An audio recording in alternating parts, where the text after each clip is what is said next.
Airsoft GI would like to thank our sponsors. Alright guys, that $300 went way farther than I initially anticipated, and I have a ton of gear to go over with you guys. So now let me preface by saying that we're really busy in the office this past couple weeks that we've been doing this little Lion Claw crew challenge, and it's just taking me a little bit of time to get this all set up kind of the way I want, but I didn't have enough time to get it perfectly, all adjusted, so to speak, for my body. But let's go over the gun really quick because this doesn't really matter that much. So what I did was I took my Recon wrap and I put it over my gun, as you can see, which definitely makes it look a lot more aesthetically pleasing and definitely helps camouflage it quite a bit better. So I'm going to go ahead and set that down real quick. Starting from the top, I have a ATAX Condor hat. It's pretty cool, keeps it ventilated, very nice. And then moving a little bit further down, I have these, this is a Motorola, I think it's 1 or 2 pin, I believe. And this is a push-to-talk, so which I have mounted right here on my chest. So now underneath that I have these Revision Exo Shield goggles, which are really low pro and they fit really well. And plus they have this really cool little quick detach feature, which is really nice for getting them on and off when you don't want to be wearing them all day. Moving on from that, I have a Condor lower face wrap, which is, just to kind of help conceal my skin a little bit and make me a little less visible in the field. Plus it is kind of, a pretty cool looking piece. So moving on from that, we have these are mechanics gloves. I really love mechanics gloves. I can't say enough good things about them. They are tried, true, and trusted, and overall just really good gloves for the price that you get. I went with the tan ones, obviously, because I got a pretty tan motif going on. So, moving on a little lower, we have, obviously, a ghillie suit, which is, as everybody knows, pretty freaking sweet. So, now, with that being said, I have, underneath this, I have a Condor OE-Tech, basically it's like a hydration backpack. I think it was roughly 30 bucks on the website. And I just basically have this with a radio pouch that's mollied on the other side of that so I can run my radio. Got my comms right here. So all of my communications gear is basically on my hydration carrier. So that way it's, pretty easy to access. And I don't really need to change a lot of stuff in there. So I just got my little push-to-talk right here. I can talk to my teammates, let them know what's going on in the battlefield, and I'm pretty good to go. So you guys may have noticed already, I do have a battle belt on. Now some of these pouches obviously are a little bit of different colors because we don't have all the colors I wanted in stock, which is kind of a bummer, but you gotta do what you gotta do. So starting from the left to right, we have magazine pouches, which are these the Blue Force ones.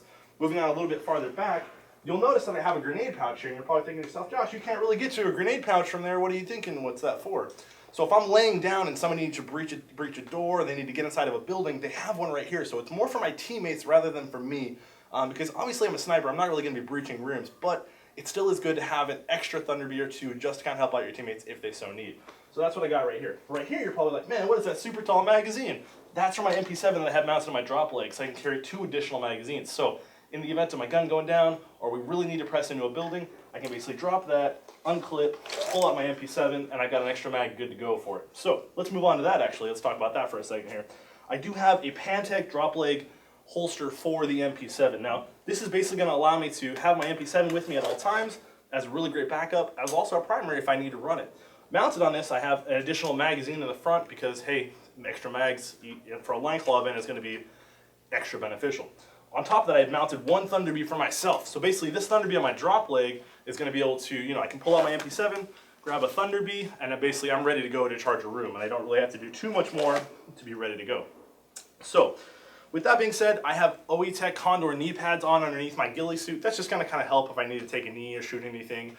It sucks kneeling down on BBs or kneeling down on a branch, so that's pretty much the reason why I chose those. So, with all that being said, that's pretty much my $300 Lion Claw loadout.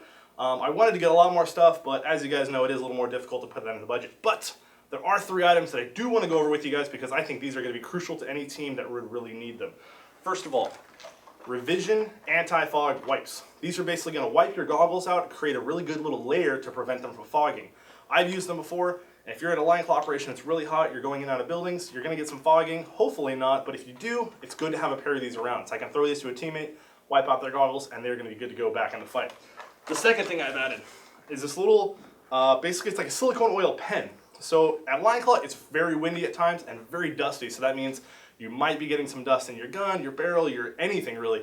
It's always good to have a little bit of silicone oil, especially for your magazines. That's really going to help those feed better. So I grabbed some silicone oil. If anyone's having a bad mag or anything, when you go back to staging again, pop a little bit of this in there, you're good to go. The last thing I took, because I am only running 3 magazines, 1 on the gun, 2 on my side, I did want to take a speed loader just in case stuff gets a little hairy and I do need to reload on the field.